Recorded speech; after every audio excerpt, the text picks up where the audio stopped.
A somber homecoming for South Dakota Native American children who died at a boarding school in Pennsylvania. This morning, we show you the final leg of their journey that spanned half a continent and a full century. Plus, how to train your dog to become a skilled hunting companion in the field. Good morning. This is KELOLAND on the go with all you need to know in news and weather as you start your weekend. We also have your boredom busters coming up, but first, our top story. 9 children from the Rosebud Sioux tribe who attended the Carlisle Indian Industrial School in Pennsylvania more than 100 years ago have returned to South Dakota. The caravan with the children's remains arrived Friday, accompanied by the roar of motorcycles, to a location behind the Fort Randall Casino and Hotel as part of the last leg of their long journey home. It's sad that it took this long, but it's also a relief that they are home now. Members of the Rosebud Sioux tribe say this is not the end of the journey because they still have more relatives buried at the boarding school who need to come home. The widow of a South Dakota correctional officer killed at the state penitentiary 10 years ago says she's encouraged by the changes taking place within the Department of Corrections. Lynette Johnson says many of the work-related issues being investigated at the penitentiary were problems when her husband, Ronald R.J. Johnson, worked at the prison. She says Governor Kristi Noem's dismissal of the warden and the assistant warden is a good start. Well, they need to clean house a whole lot more than just Darren Young, Dreisky. There are several more there that need to be gone. Johnson says the DOC needs to establish a culture of support for its correctional officers by creating a safe work environment as well as offering them higher pay to keep them on the job. Ranchers in Gregory County are weighing whether to reduce their cattle herds or lose money by feeding them during the drought. Hank Wannenberg is a rancher and ag banker in Gregory County. He says ranchers usually raise enough hay and grain to feed their cattle throughout the entire year, but that won't be the case for most ranchers this year, and that's just another blow to cattle producers who are already struggling. You know, the cow-calf farmers, the cattle price market hasn't been very good for a number of years, and so it's just been a tough go for them, and so this is just kind of adding more fuel to the fire for those guys.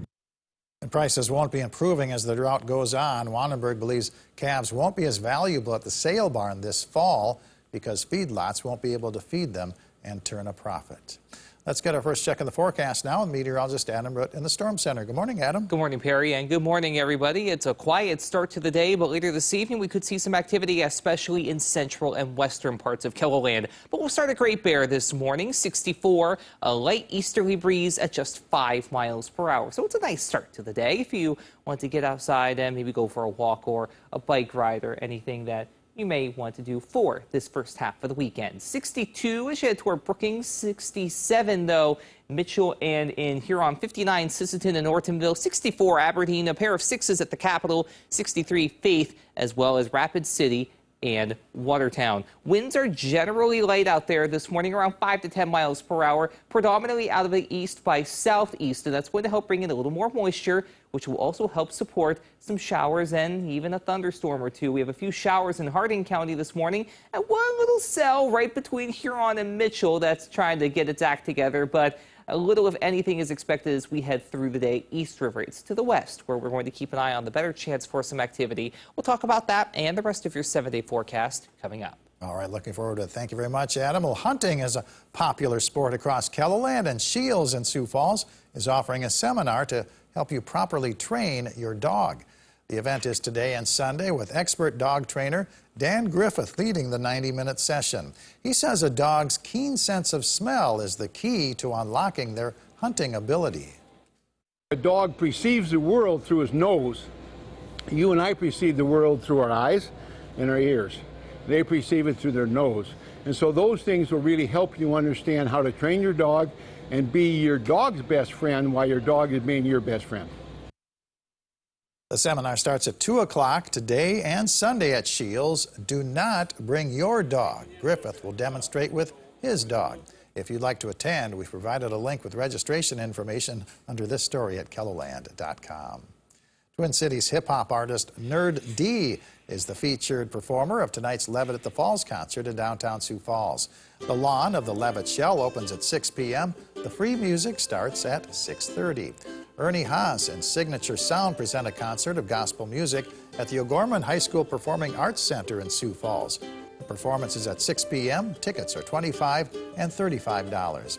Hy-Vee Day at the Great Plains Zoo in Sioux Falls includes a lunch of hot dogs, chips, water, cookies, and watermelon courtesy of Hy-Vee.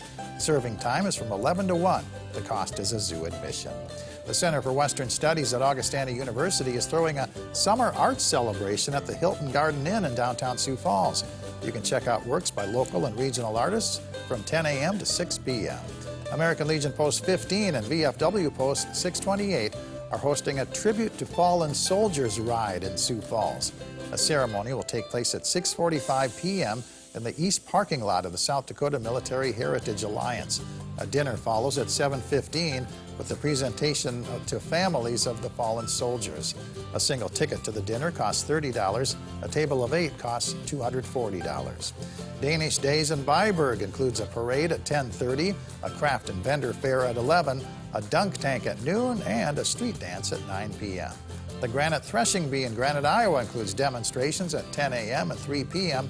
and a parade at 1. Admission is free. Adam?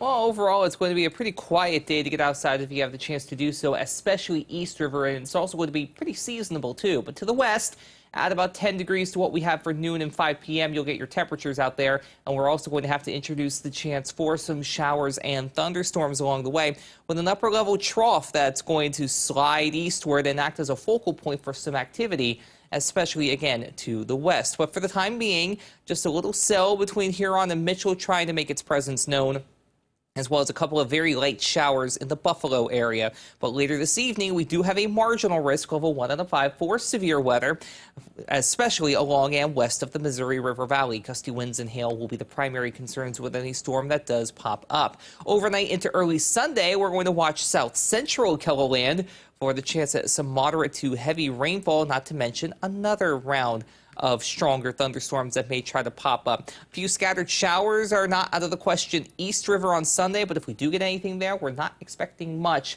in terms of relief from these drought conditions. So there is the marginal risk for Sunday. Again, south central KELOLAND extending right around the winter area into Gregory and Charles Mix County, with heavy rain, gusty winds, and hail being the primary concerns. Beyond that, we dry out and we warm up. The latter, we do so in a big way, with temperatures climbing back into the 90s and even into the triple digits by the second half of next week. For now, we're seasonable East River, 90s to the west, with showers and thunderstorms developing toward the evening and into the night, with overnight low temperatures mainly in the 60s. Your 7-day forecast has a small chance for rain in place on Sunday, and we basically stay dry in the Sioux Falls area as we head through the next work week, gradually climbing back into the mid to upper 90s. North and west, we could see some triple digits pop up, so be prepared for a lot of heat, but not a lot of moisture. Have a great day, everybody. For more on your local news, weather, and sports, you can always head on over to KELOLAND.com.